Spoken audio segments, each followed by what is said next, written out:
Got the Mac and Mac guys here on Birds 365 Football Friday, and vacation is right around the corner. But the Eagles did get some work in yesterday. Here to talk about it with his new contributor to the show. You should check out his website, InsideTheEagles.com. Geoffrey Knox joins us here on Birds 365. Knox, you ready for some vacation? Just got back off of one. I'm actually in Charlotte, North Carolina now, and doing a little bit of work here. And this centralizes me so I can do some high school stuff and some South Carolina Gamecock stuff. But I'm ready, and I appreciate the invite back. This is actually my second time on with you guys. So okay, my apologies. It all runs together. We're getting old, Geoffrey. So I am too. Say hello to Tommy Lawler if you're down there in Carolina. If you see Tommy, who's also a part of the show. But I guess as we head into the lull, the one sort of lull on the calendar for the Eagles, what are your takeaways from what you've seen, what you've heard about the spring, where they are? What are you most concerned about? Changes on the coaching staff, changes on the defensive side of the football? Or are you rock solid with this team? Where are you, Geoffrey? I'm excited. I was one of those guys that we talked about all last season and last offseason when guys were complaining too much about what wasn't happening and what was taking them so long to do this or that. My intent was to try to bring as much steam as possible to the idea that I didn't think Howie Roseman was being as aggressive as he probably should have been during the offseason. It all worked out. And I was one of those guys that said that the only way you get better at playing football is by playing football. So a lot of the vacation time and a lot of the time they're spending resting guys and things of that nature and canceling mandatory mini camps was something that I wasn't really a fan of. But again, it all worked out. And who would have thought this team knew their team a lot better than I did. Coming into it this year, I've tried to be less aggressive in my stance on that. 6 OTA practices is still too few in my opinion, because I'm one of those guys that actually believe heading into the Detroit game that had Detroit given a little bit better effort or had that been a better team, that may have been an 0-1 start. And it was for a lot of the reasons that we talked about. With Detroit being on the Hard Knocks show for HBO, we got to see them and we were watching physical practices, knowing what they were doing as opposed to what we were doing. True. I'm old school, so I was always taught that the guys who play to avoid injury are normally the guys that get hurt first. So I was a little bit more of a fan of what Detroit was doing on their end than what we were. But, revisionist history is what it is. The Eagles had 1-0 start. They ended up with the best start in history and the actual best record in history. Heading into this year, I'm actually a little bit more excited. I'm trying not to let people talk me into those old school cliches of whenever we expect something from them, it doesn't happen. And when we're not really expecting a whole lot, it does. But I'm thinking this could be a really good team, partially because of the fact that the NFC is so down. I don't really see a threat from Detroit. When we're talking about Detroit as possibly one of these teams that, we have to worry about. Yeah, somebody's got to win that division. And they look like the best team. It may actually be Detroit. Yeah. Not really concerned about the 4 teams in the South. I tell you who does kind of have my attention is the Seattle Seahawks. I actually believe that they'll actually be a little bit better than San Francisco is this year. And the trouble that we've had with Seattle over the history. So no, I agree. I think Seattle's a really good team, really emerging team. I think they have a chance to be in it. Jody and I were talking about those top 3 teams. I think the top 3 are the Eagles, Niners, Cowboys, and then you start thinking about Detroit and Seattle.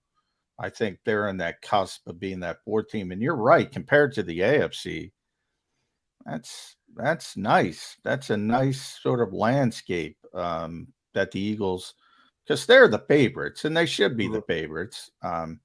San Francisco, now Jody and I will disagree on this, Geoffrey. I think San Francisco is a great team. Jody's sold on the quarterback. I'm not sold on the quarterback, and until I get sold on the quarterback, whomever it is, I think the Eagles have the advantage over the 49ers. I think you're right in that, and I also think that 2 years down the road, we're going to be talking about Trey Lance as a disappointment as opposed to a success story. A lot of people already are about taking that disappointment road. Yeah. Right. Brock Purdy, not necessarily sold on Brock Purdy. I think he was given the keys to a Mercedes and told just not to crash the car. So you have that to think about. And they just signed Sam Darnold too, right? Yeah. Not really impressed there. I actually do believe that Seattle comes out of that division and things of that nature. And I actually think that's who we wind up with in the NFC Championship game. That's my bold prediction. But to answer your question, because I think I rambled a little bit there, I believe that this is an exciting team. The areas where we have concerns, I would say wide receiver, obviously. Cornerback, obviously. You got A.J. Brown, you got Devontae Smith, then you have a severe drop-off to Quez Watkins and Zacchaeus, OZ, as they call him. And then once you get past OZ and Quez, you have another severe drop-off to the other guys. Not really a Britton Covey fan. I got tired of watching him get treated like a crash test dummy on every punt return after. Devin Allen's not here.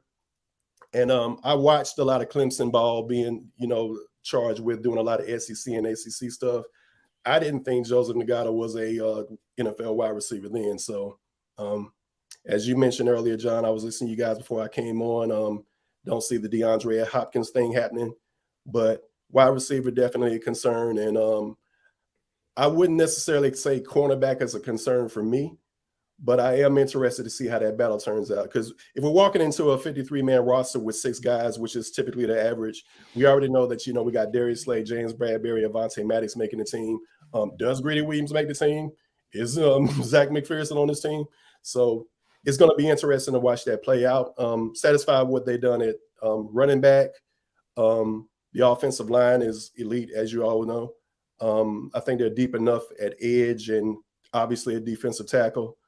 And maybe looking at a situation where Marlon Tui Pelotu isn't on this team, because I really like Moro Ajomo, whatever. But Jomo. So really excited about that, and we'll see at safety. I like the boldness of your Seattle pick.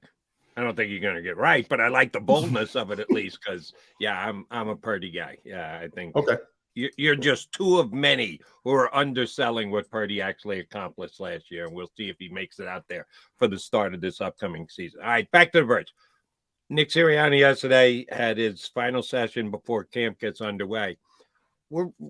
It's so much has happened in the last 2 years.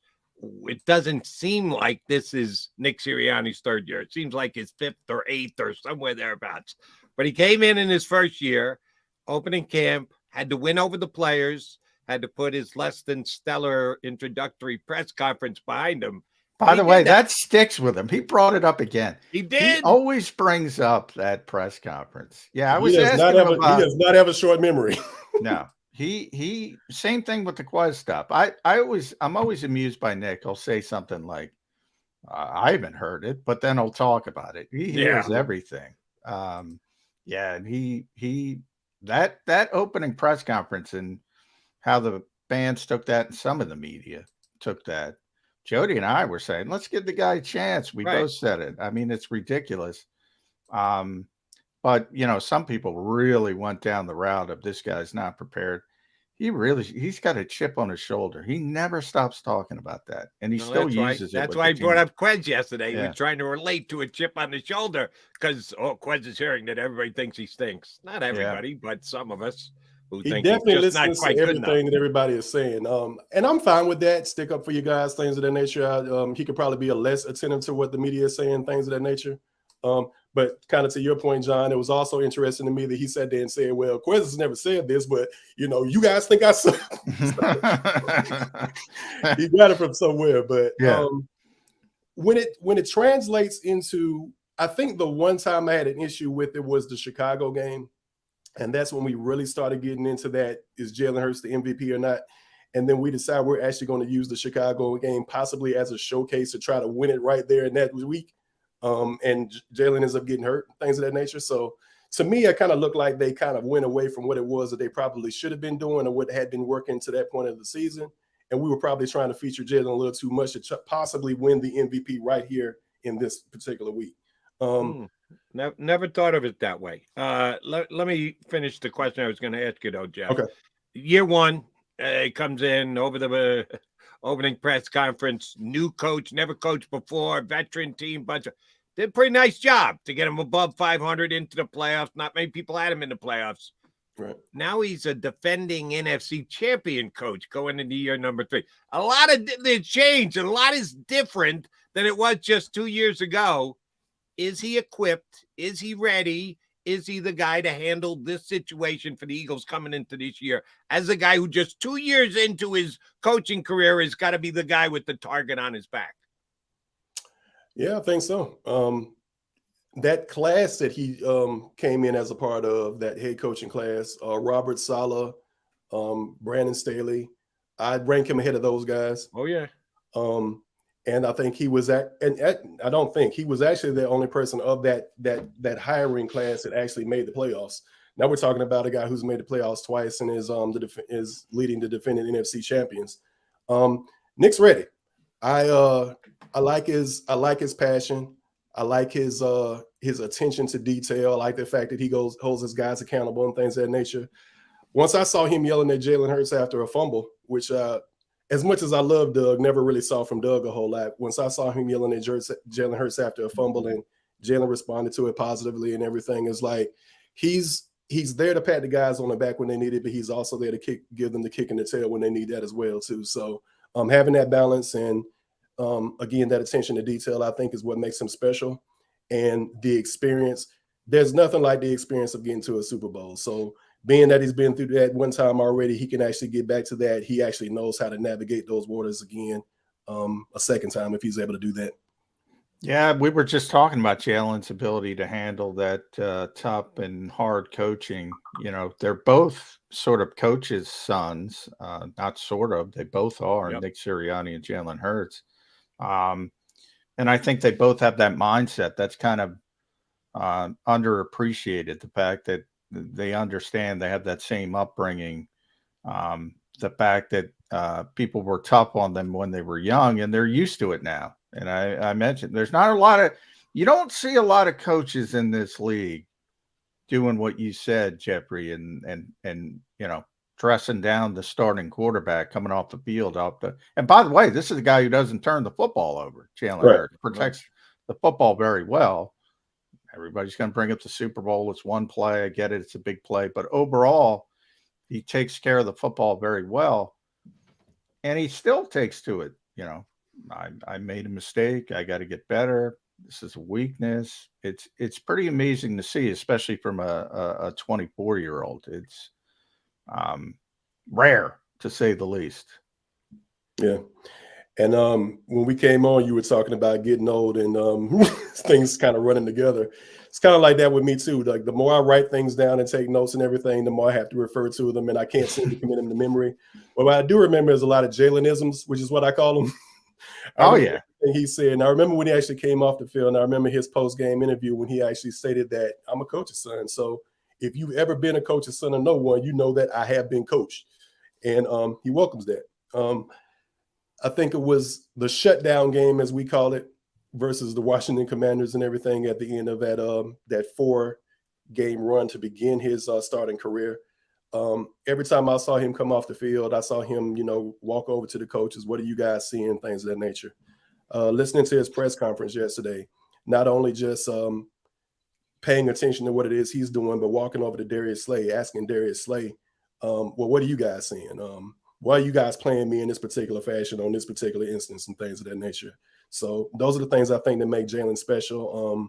Turns 25 in August, I believe it is, August 7th. Most mature 25-year-old I think I have ever seen. And I had a stench of that when I was 25.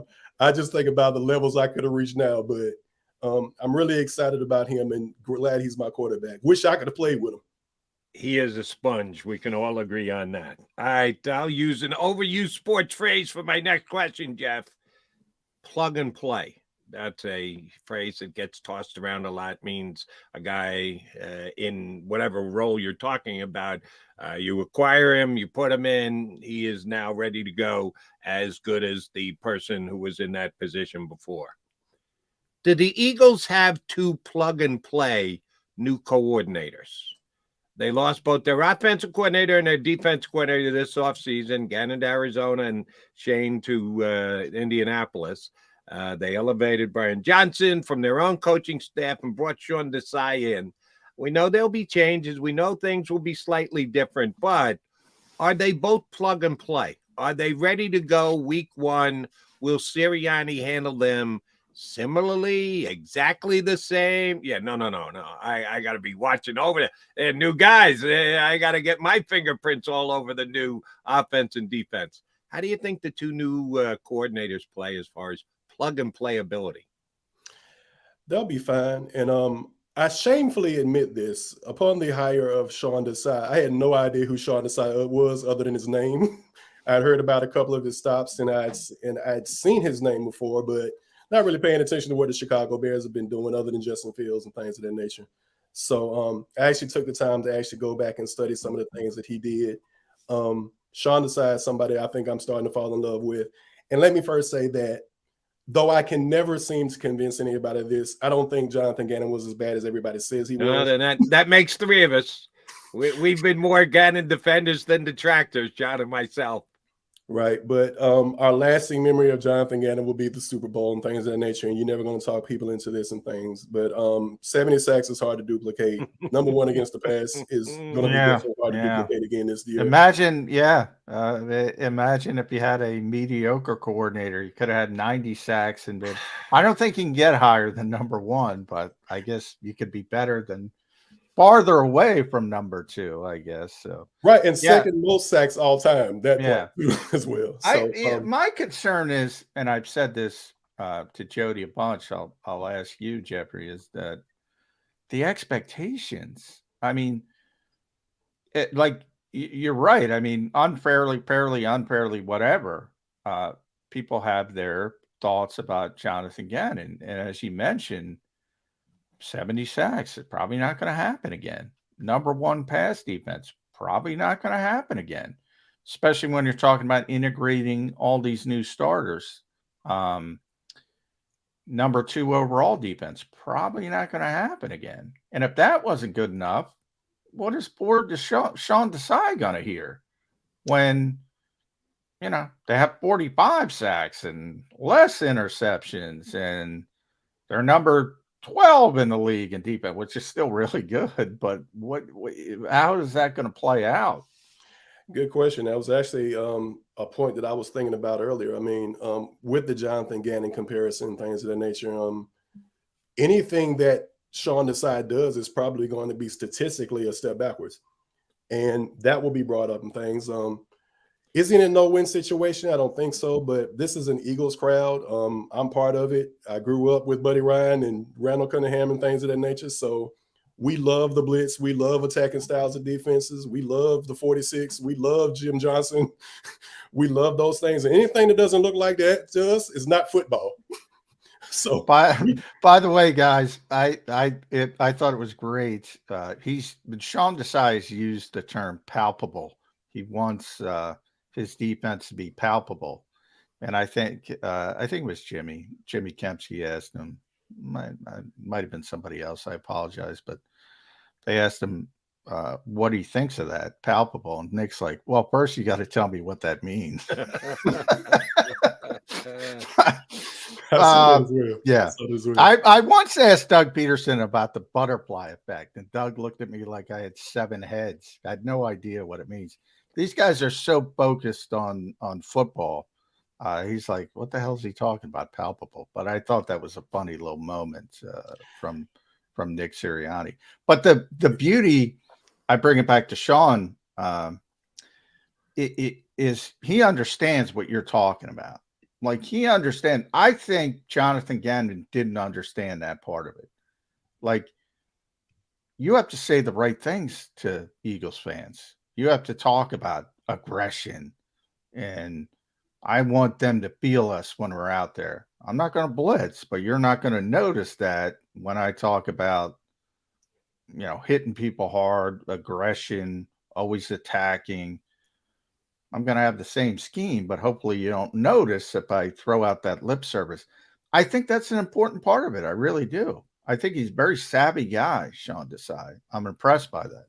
I am too. Really enjoyed his first press conference and so enjoyed that as well. Enjoyed his statement. You go and see, I think he said, feel us through the television screen, something of that nature.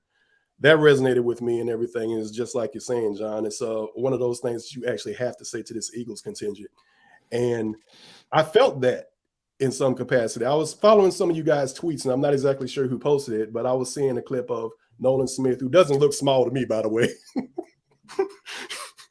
All these talks and these discussions about him being small, but I'm seeing Nolan Smith and I'm seeing him running through everything with just this violence and intensity and everything. And it's just, I'm hearing pads and things of that nature. Nobody has pads on. So I was very excited about that. And then, so I believe Sean Desai will be successful. Statistically, there will be some step backwards and things of that nature. And that will be something for people to complain about as well. Mark my words. But why are we no longer the first against the pass? And why don't we have 70 sacks and things of that nature, which again is tough to duplicate. But I think he'll be fine. And I'm really excited about Brian Johnson, his knowledge of Jalen Hurts. Brian Johnson was with Jalen Hurts' family before Jalen Hurts was with Jalen Hurts' family.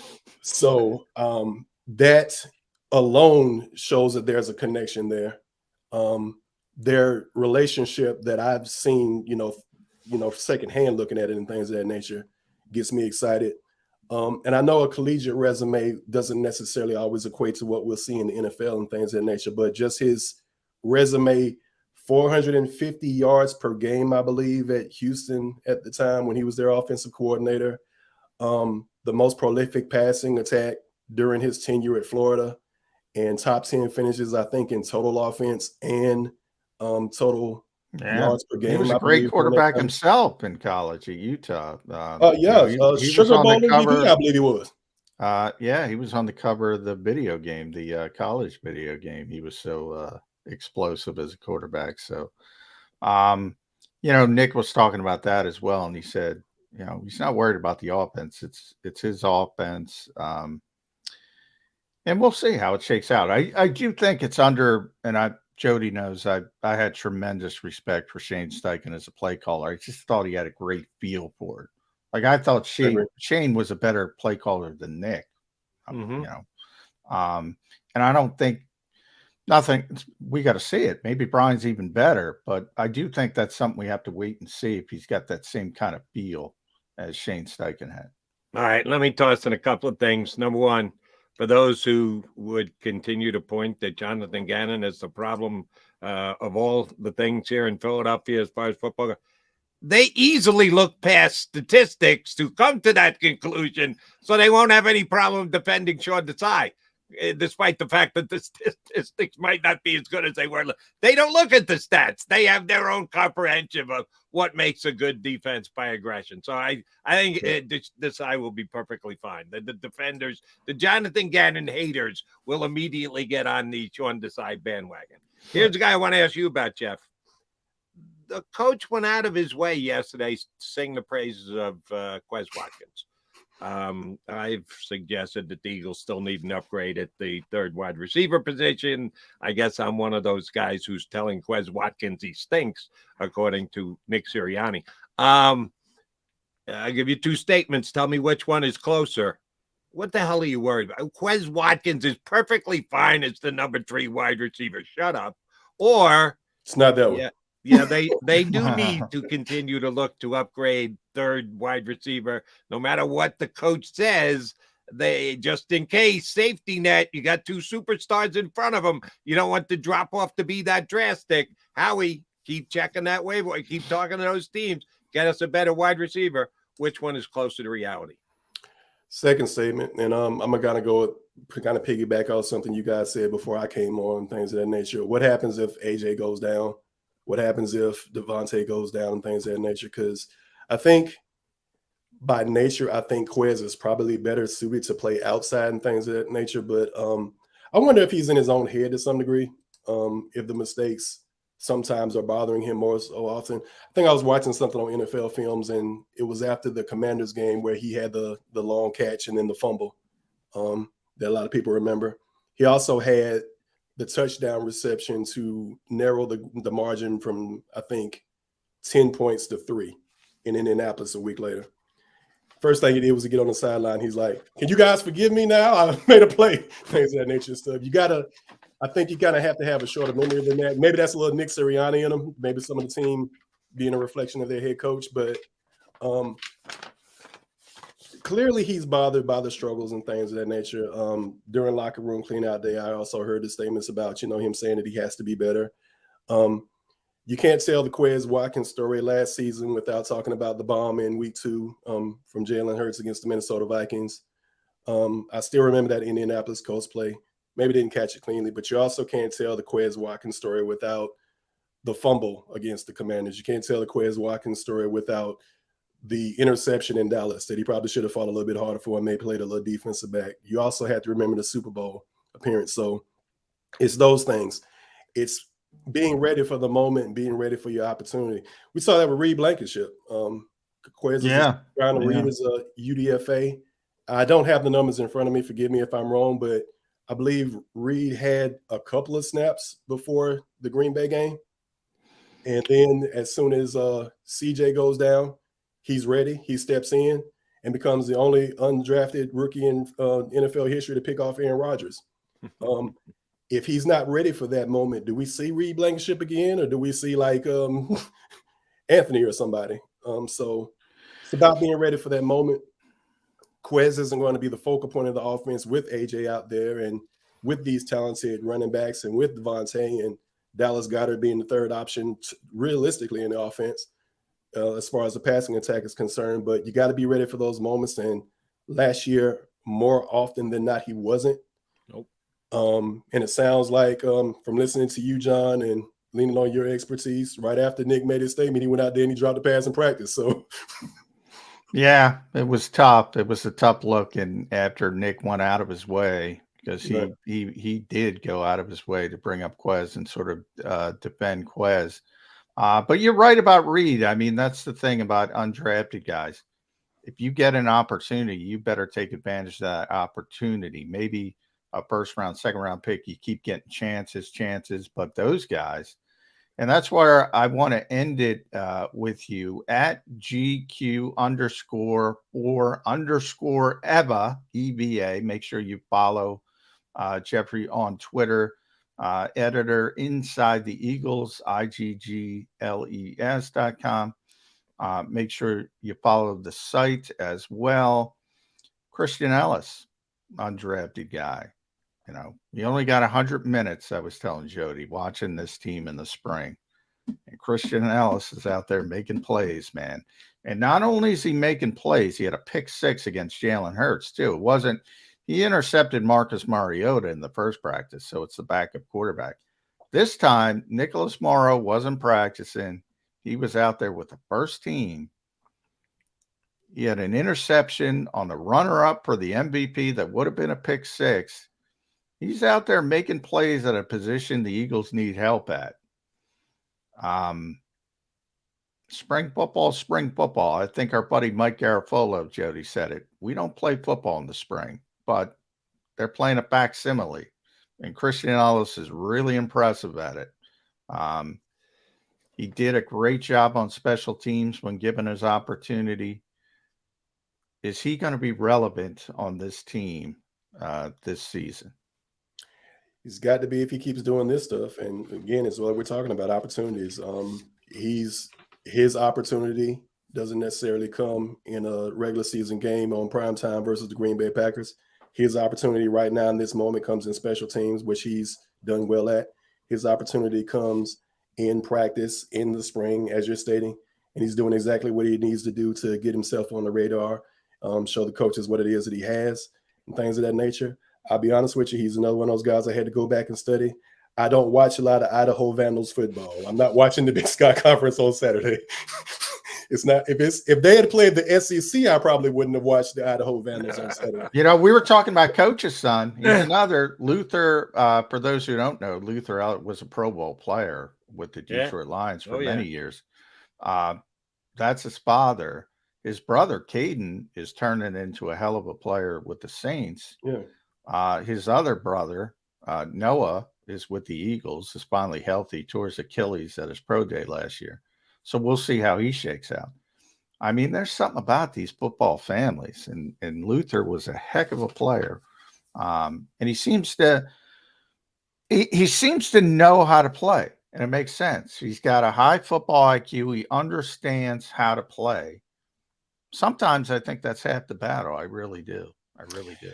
Yeah, 106 snaps on special teams last year, 20 to 22 on defense last year, 11 total tackles, 9 of them were solo. So I think that says everything that we didn't know about. Pretty damn good percentage, a number of snaps. We talked about, as a matter of fact, I'm glad you brought that up, Geoffrey, because we talked about Nakobe Dean, who had like 34 snaps and whatever it was, 12 tackles.